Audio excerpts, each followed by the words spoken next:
Have you ever walked into an English exam feeling prepared, only to find that your mind suddenly goes blank? Maybe you've forgotten vocabulary you use every day, misunderstood simple listening questions, or struggle to answer speaking prompts that would normally be easy. If this sounds familiar, you're not alone.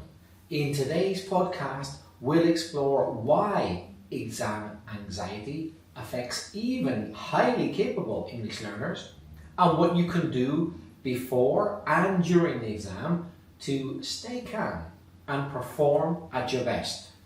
Welcome to Aprender Inglés with Reza and Craig. Hi, I'm Reza. And my name's Craig. And with nearly 60 years of teaching between us, we'll help you improve your English and take it to the next level. Well, Craig, how's it going? How are you? I'm very well, thank you. A little bit warm. We're recording this in the middle of the Valencian Spanish summer, and I'm very envious of our friends in the southern hemisphere who are in the middle of winter. It'd be nice to be cool and fresh. How are you doing? Yep, the same as you. I'm a little bit envious of those guys down in South America, Australia, places like that. But we'll survive. We'll survive. First this week we have a voice message from Valentina from Romania.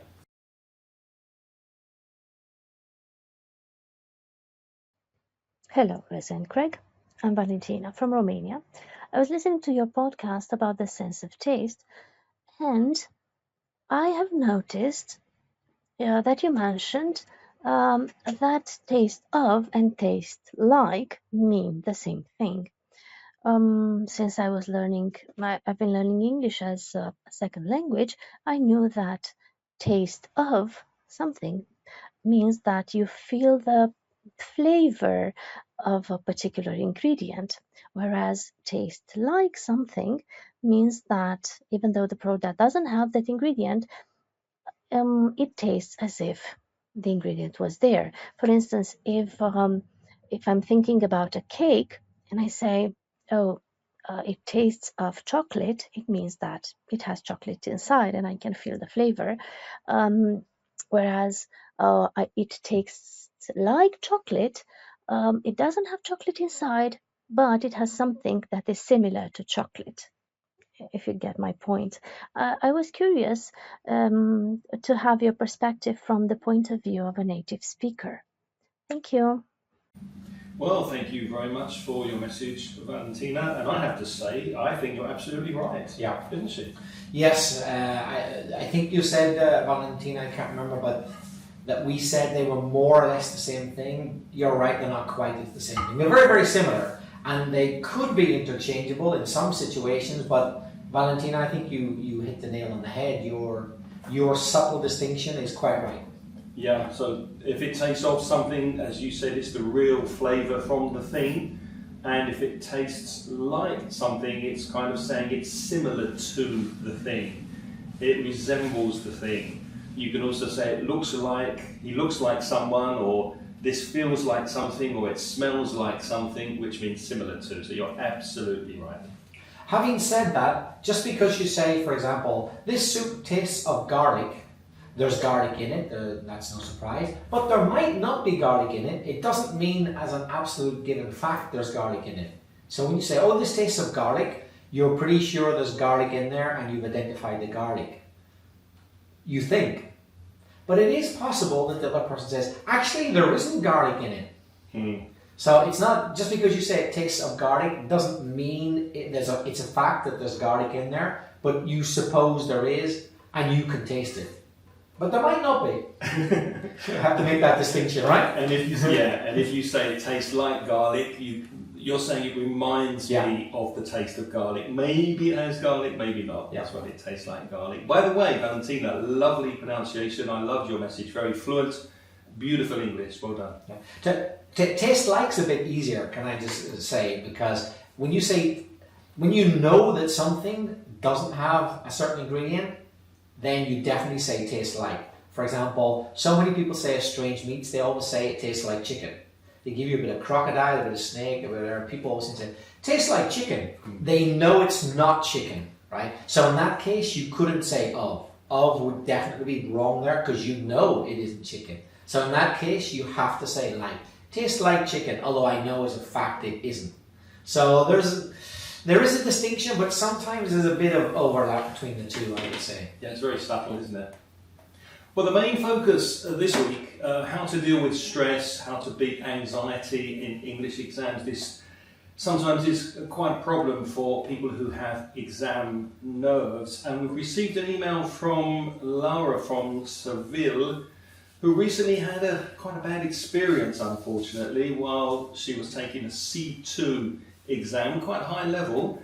Let's hear what Laura wrote. Would you mind reading her email, please, Reza? Yes, and I can fully identify with this, as I'll explain later. So, Laura wrote, let me read her words. I'm obsessed with passing C2 because I'm an English teacher. And I feel I wouldn't be honest with myself and my students if I couldn't demonstrate that I truly mastered the language at that level. I failed the listening exam. I find it impossible to manage multitasking. I'm not able to listen to an audio, read a question with 3 long options, understand it, eliminate the wrong answer, choose the correct option, and keep reading and listening. Most of the time, I get lost. I also failed the speaking exam. I felt terribly nervous, as if I was risking my life. Wow. I couldn't stop thinking that I had to use C2 level English vocabulary and expressions during the preparation time. When I started my monologue, I said a sentence I had learned by heart to introduce the topic and feel more confident, but it didn't work. Then, I felt intimidated by the inquisitive look of one of the examiners, and my mouth started to dry up. I know that feeling. Afterwards, I stammered and felt embarrassed. I was the center of attention, and I didn't want to be. I stopped talking. I couldn't find a way to continue.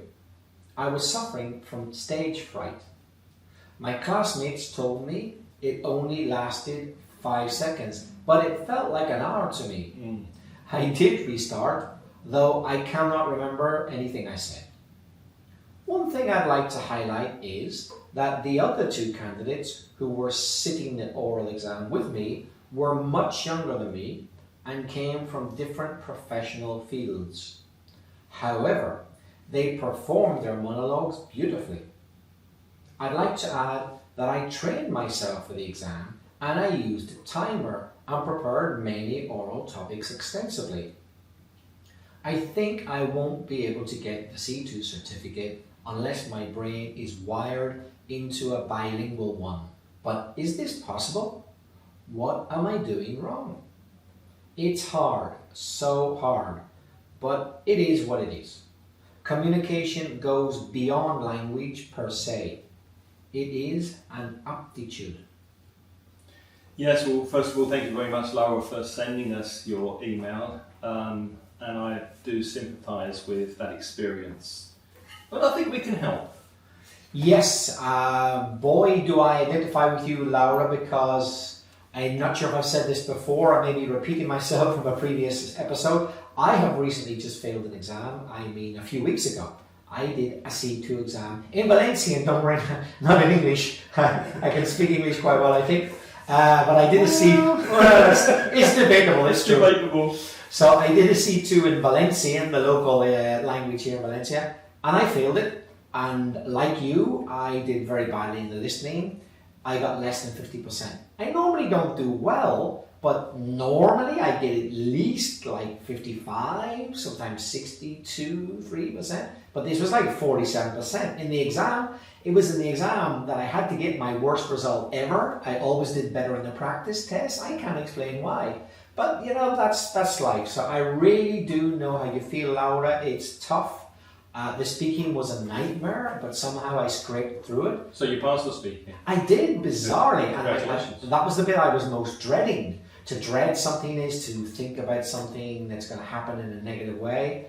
I guess I was lucky in a way that the other guy with me, he made a couple of really huge mistakes and he just dried up. That means he couldn't fill the time.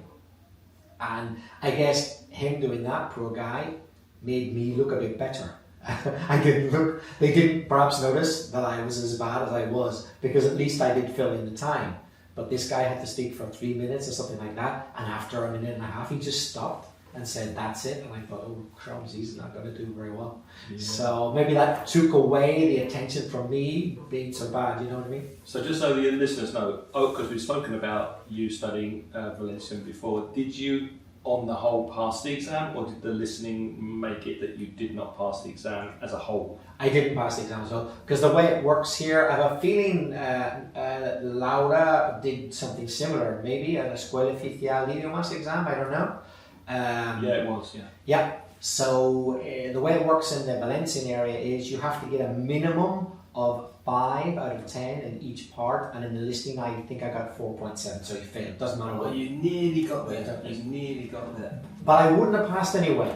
I wouldn't have passed because you also have to get a total average in all the parts of 6.5, which even if I got 5 and a bit in the listening, it still wouldn't have added up, because I got a couple of 6.1, 6.2, so I would have failed anyway, you know. So are you going to take it again? Are you going to retake? What you can do is you can partly resit, so to resit or redo, or as Craig said, retake an exam is to do it again.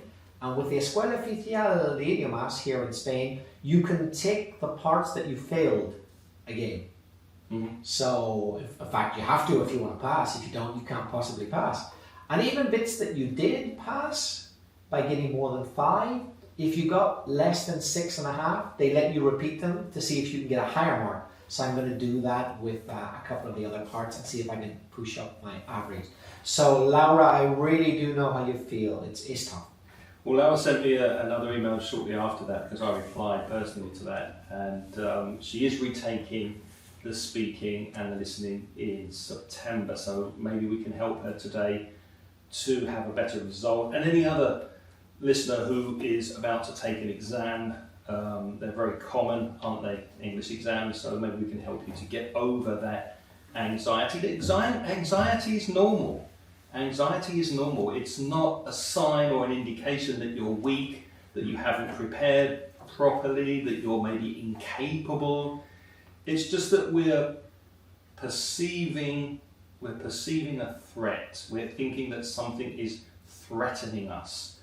And if you go back to when we were living in caves, when the saber-toothed tiger approaches the entrance to the cave, or when we were out hunting as cavemen and women, our brain activates this fight or flight or freeze response. We stand there and fight, we run away, or we're just frozen and we can't move, and that is still in our brain. Now, an English exam is not as dangerous as a tiger, but the brain might interpret the situation as a threat. Why is that, Reza?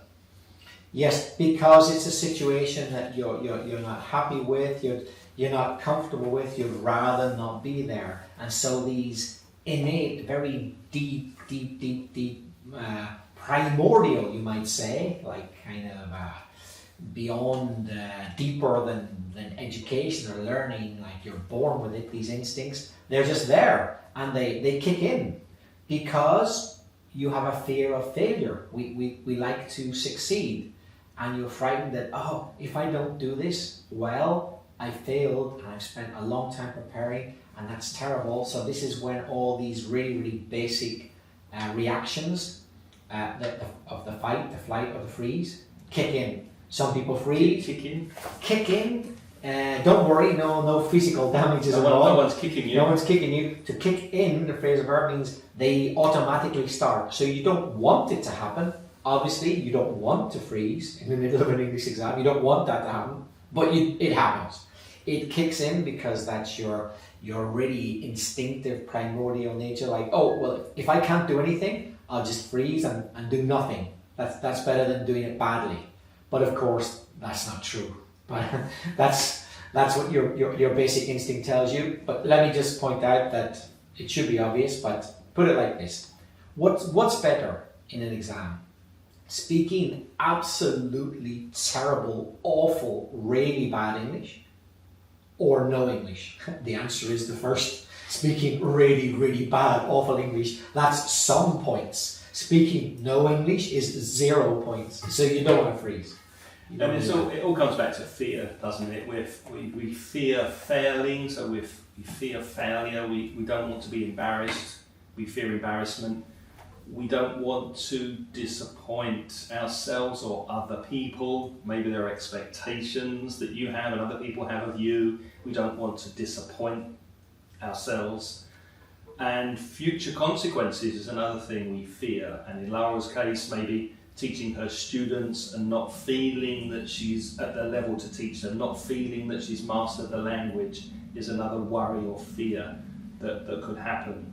And when we're in this situation, the body responds to this freeze, this lizard brain reaction by releasing hormones, stress hormones like adrenaline and cortisol. And this means your heart may start beating faster, your hands get sweaty, your mouth goes dry, you breathing is very shallow, you feel tension in your muscles, and just a general uneasy and uncomfortable feeling in your stomach. Have you ever experienced that? Yeah, so I experienced it to a slight degree, not very extremely, but I experienced it when I did the exam a few weeks ago, yeah. Your mouth went dry? Very dry. In the stomach, yeah? Yeah. I really noticed my mouth getting dry, and it probably doesn't help with your pronunciation because you need a certain amount of saliva in your mouth to pronounce things well, like to keep the machine all greased up and moving. So when your mouth dries up, that it doesn't help physically. Yeah, all of those things happen to me. I had quite an extreme case of it once, and I can't remember if I've mentioned this on the podcast, but I had to give a presentation in front of managers that were dressed in suits and ties, and I had that fright or flight idea of, well, I'm in a situation that I'm really uncomfortable in, and as I started speaking, I suddenly felt my body tense up, my mouth went dry, I started stuttering, which means not pronouncing the words correctly, like that, and my face felt really hot, and it's a horrible, horrible feeling because it feels like that you have no control over your body. It's really bad. And if your face goes red because it's hot, that's a spiral that begins then, because then you've drawn attention to yourself because people think, oh look, he's gone all red, and then there's even more focus on you, and it's just a downward spiral. It accelerates and it gets worse and worse. And apart from these physical symptoms, apart from everything we've described, it could affect you mentally as well. You could have some mental reaction to it. For example, and this could have happened to Laura when she was having difficulties with the listening.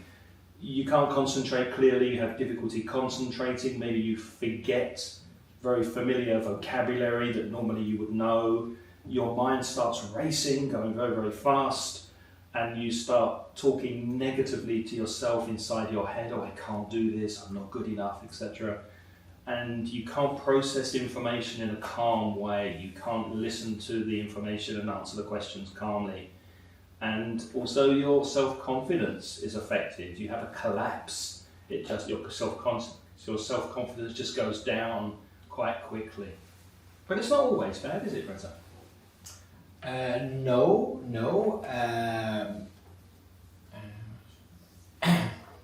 Anxiety's not always bad. Craig, you made me nervous now. I've been recorded. Oh shit! Is that the camera there? Sorry. Let's just pretend the camera's not there. Okay, the camera's not there. No. It's not always bad. A moderate level of stress can improve performance. It can actually increase your alertness and focus. You know how sometimes whenever you think you can't concentrate and you don't know what to do with yourself, you can't learn anything, but suddenly somebody gives you a deadline. And it could be that if you complete a task by this deadline, you're going to earn a lot of money, or you're not going to lose your job or something like that. Suddenly you find, you really can focus and you're really not bad at doing things at all. It's a similar kind of idea. So anxiety can actually increase that focus and alertness. But the problem is when the anxiety is excessive. So a little bit, it's moderation. A little bit of anxiety is not bad. In fact, I would say if you go into a language exam with no anxiety whatsoever, And that's not good. I was like, you should have a little bit of anxiety. You should. It puts you on your toes, which Yeah. means it makes you ready for anything and focuses your attention, which is a good thing. What might have happened to lowering the listening test, the problem with the listening in exams is that once the words are spoken, they're gone. I mean, okay, in exams, very often you hear the listening twice. You hear the dialogue or the monologue twice, so you have a second chance. But once the second chance has gone, that's it. Whereas in the reading, you can go back and you can reread a paragraph 3 or 4 times if you need to. So that does heighten and increase the anxiety. And there's something called the anxiety spiral, isn't there, Reza? What's that? Yes, so in a listening test, as Craig said, once the words are gone, that's it. So you may have missed one word, but so what? Just because you missed one word doesn't mean you can't answer the question. I mean, for me, for example, in Valencian C2, I rarely hear a complete long sentence and get every single word in the listening. It's just not going to happen. I understand about 60 or 70% of the words if I'm lucky. But with that 60 or 70% understanding, I can often get the answer. So don't worry if you've missed a word or two. Don't worry about that. Yeah, because if you worry about that, if you start worrying just because you missed one word, you will then stop listening. You think, oh no, I missed that word. Oh dear. In that 2 seconds there, oh dear, I missed the word already. Now you've missed 20 other words, which were probably much more important than the word you just missed. So don't worry about the word you've missed. If you start worrying about that, then you really are going to have problems. It's gone, yeah. Keep listening as effectively as you can, because if you don't, you'll miss more information. And then if you miss more information, the anxiety increases. And with anxiety increasing, you'll miss words, etc. So the spiral's begun. You don't get into that spiral of worrying because you missed a word. Yeah, you've got to break that cycle as soon as possible. There are some common myths about exam anxiety. They're just not true, not always true. One thing that people tend to think is that if you're a confident person, you'll never feel nervous, which is just not true. If you think of athletes, actors before going on stage, musicians as well, anyone doing public speaking, they all experience nerves. It's not that you don't get that feeling of butterflies in your stomach when your stomach starts churning and going around. I mean, people do feel that, however well prepared and however professional they are. Anxiety means that you're not ready is another myth, isn't it, Reza? That sometimes people think, oh, I'm not ready to take this exam. Yes, many well-prepared students feel anxious because, think, oh, I'm just not ready. It's a myth. You can be ready, but still feel anxious. Just because you feel anxious doesn't mean you're not ready. Another myth is you must eliminate anxiety completely. But the goal is not to eliminate anxiety. The goal is to perform effectively despite the anxiety. There's going to be anxiety. As I said earlier, if there's zero anxiety, that's a bad sign. You're being too overconfident, something's wrong. So there should be a little bit of anxiety, but you can still perform well despite that anxiety. That is the key. So it's a myth that you've got to completely get rid of it. You won't completely get rid of it. Yeah, that's true. But what can you do before the exam to reduce these nerves and this anxiety? We'll give you a couple of tips. Remember, if you want to see the notes here before you take the exam and just read them quickly, go to inglespodcast.com/631. The first thing is to practice as much as possible under realistic exam conditions, which means to sit down when you have some free time and do timed practice tests, especially with the listening. So you can put a listening on your headphones and do a formal test within the time limit. What other things can people do, Reza? Yes, as regards speaking, in most exams you won't be able to pick your partners. There may be a few exceptions, but generally you can.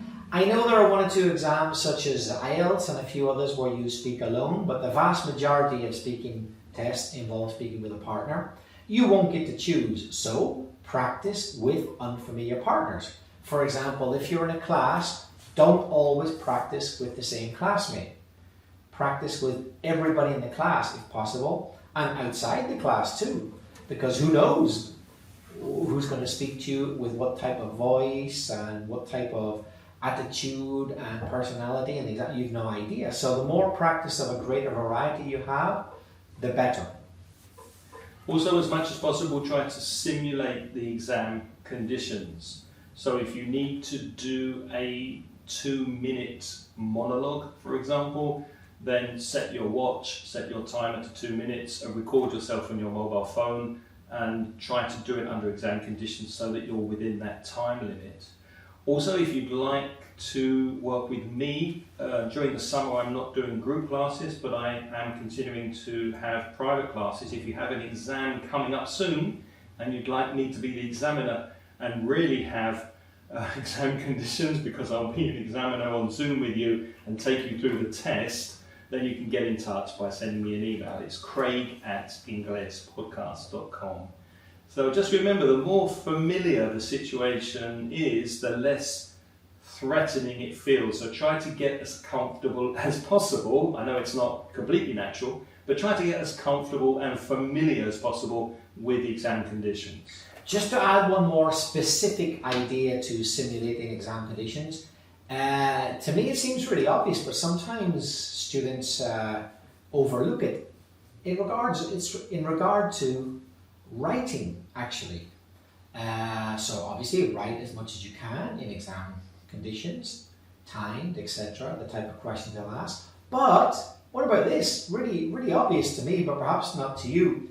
Write the way you'll be writing in the exam. So, for example, if that's a Cambridge exam, what type of exam are you doing? Are you doing it on a computer or are you doing it on paper? That's a big deal for me. If you know that you're doing a paper exam, paper-based Cambridge exam, always practice your writing on paper. Don't do it on a computer, because then it's not realistic. If you're doing the computer-based exam, always do your writing on the computer, because that's how you'll be doing it in exam. There's a big difference sometimes between writing by hand and writing on the computer. So practice the format that you'll be doing the exam in.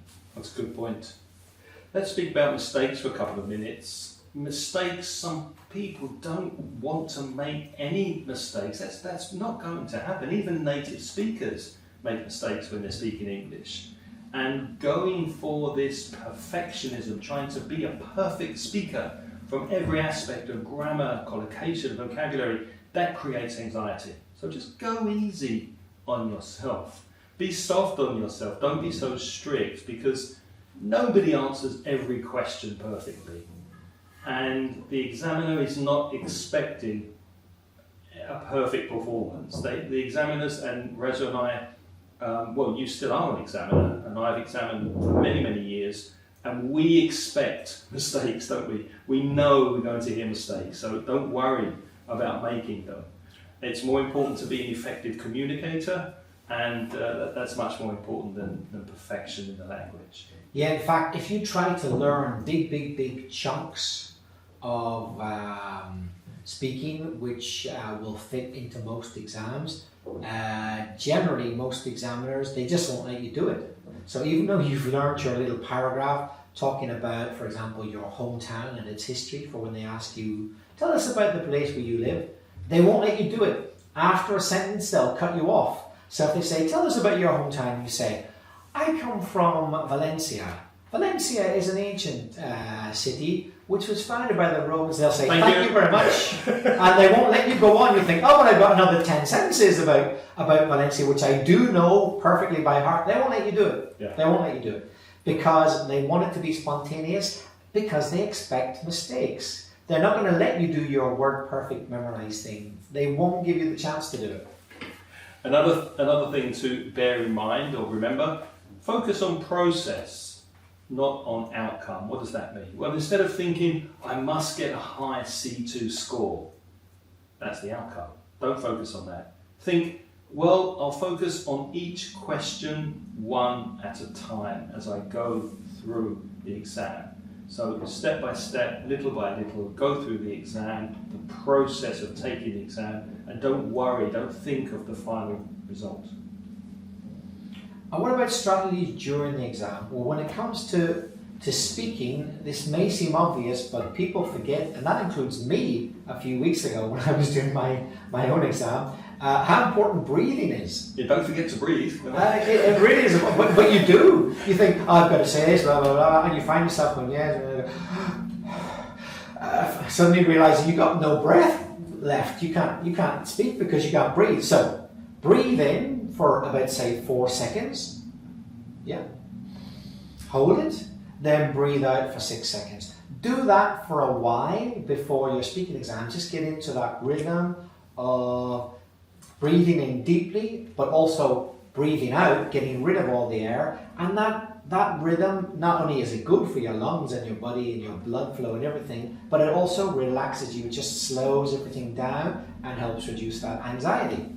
That's something that really helped me. I mean, I don't give presentations as often as I used to, but whenever I used to give presentations in front of an audience, I'd go into the men's toilet a couple of minutes before the presentation and just look at myself in the mirror and do some very deep breathing. Just control the breathing, exhale, calm the nervous system, very deep breaths, and then I'd go out. And that really did help me to focus and to calm myself down a bit. Yeah, because breathing out for a long time is proven to help the nervous system. Whenever you go,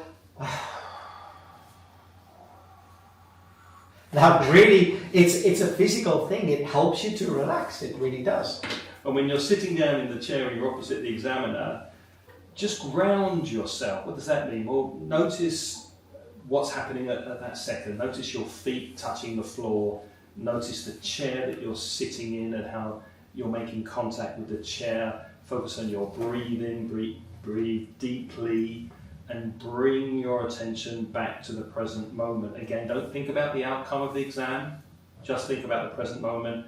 It's mindfulness, isn't it, Reza? Thinking about what's happening, grounding yourself in the moment, and just feeling, touching the table, and that might help your nerves. Yeah, it's basically mindfulness. So it also involves accepting that nervousness. So instead of fighting anxiety, acknowledge it and say to yourself, say internally, I'm nervous, yeah, and that's okay.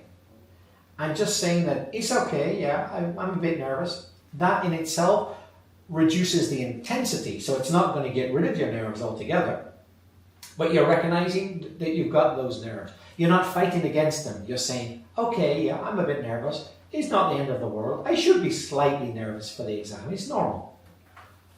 And we spoke about mistakes earlier. Recover quickly from mistakes. As we said, you're probably going to make mistakes. You're not going to have a perfect exam. Don't worry. If you miss an answer while you're listening, if you're not sure about a speaking question, you don't think you've answered it correctly, don't immediately think, oh, that's it, I've ruined the exam, I can't pass now. Just think, okay, well, that question's finished.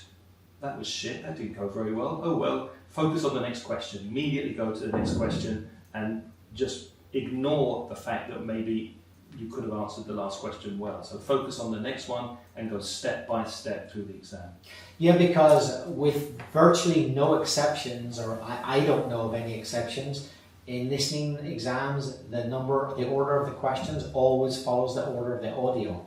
If there's any exception to that, I've never heard of it. All the exams, I know that you get the answer to number 1 before number 4 without any doubt. So if you've got hung up, that means really stressed about the idea that you missed the information for question 1 and you're still thinking about it, but you see that the answer for question 4 is now being discussed, forget about number 1. It's gone. You're on number 4 now. So forget about 1, 2, and 3 now. You're on 4, so it's 4, 5, 6 onwards. Yeah, that's the way the listening works. Yeah. And one thing that's common, I think, with everybody is that when you get a bit nervous and you can start to feel that anxiety, you tend to speak a lot quicker.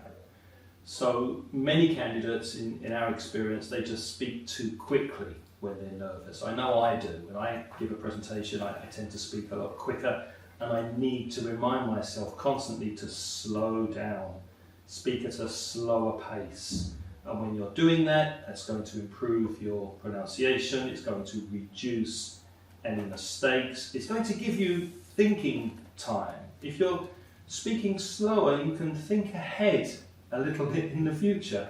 I'm doing it now.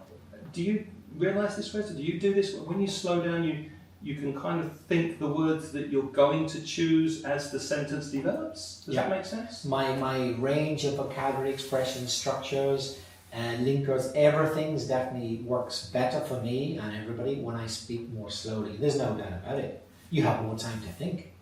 You can get a more precise expression. You can think more carefully about the grammar precision just because you've given yourself a quarter of a second more to think about it. That's how quickly the human brain works. That quarter of a second can make a colossal difference. Yep, use strategic pauses. Native speakers pause all the time when they speak. Just one thing, just be careful of hesitation. When you are slowing down, you might be tempted to use those hesitation noises. Don't do that. Just leave silence and speak at a slightly slower pace. Now, if you do get a difficult question, there are a couple of phrases you can use to buy you time, to give you time to collect your thoughts and think of an answer instead of leaving a long silence or a long pause. What can people say, Reza, to give them time to think a bit? Well, there's some classic phrases which will work in any situation, and it is a good idea to learn them by heart. So let me repeat that it isn't a good idea to learn long chunks of things which you think you can fit in an exam. That's bad. But short phrases which give you time to think, that's good, you can do that. For example, you've been asked a tricky question. To be honest, you can't really think of an answer immediately. So you say, that's an interesting question. And while those words are automatically coming out of your mouth, that's an interesting question. You don't even need to think about those words because you've learned them. That's an automatic thing. What you're doing is actually thinking about the answer to the question. So I'm thinking, so what's the answer? That's an interesting question. And hopefully that second and a half has given me a bit of time now to actually have a useful answer to the question. Yeah, and similar expressions you could use. Let me think about that for a moment. Let me think. I've never thought about that before. Well, there are several ways to answer that. Those expressions are in the show notes. Go to inglespodcast.com/631 to read about all these tips and advice that we're giving you. Now, obviously, if someone asks your name, which they tend to do at the beginning of a test, you're not going to answer with, that's an interesting question. What's your name? Well, let me think about that for a moment. No. Where do you live? Well, I've never thought about that before. No, you need to... How old are you? There are several ways to answer that. Actually, my mum used to answer like that. So, Mum, it's your birthday again. How old are you? Well, that's a good question. Can't you just answer me? No. It's a good way to deflect the question as well, isn't it? But yeah, make sure that it is actually a good question before you use those expressions. So, to kind of summarise all this, never forget that you are capable of passing the exam, even if you don't pass it first time round. I failed once, or maybe was it twice, it was a long time ago, but I failed Spanish at the official language school here in Valencia once or twice, and yeah, I just retook it and passed it the second time. Happens everywhere, doesn't it? Driving tests, other exams, you just retake it and try a second time.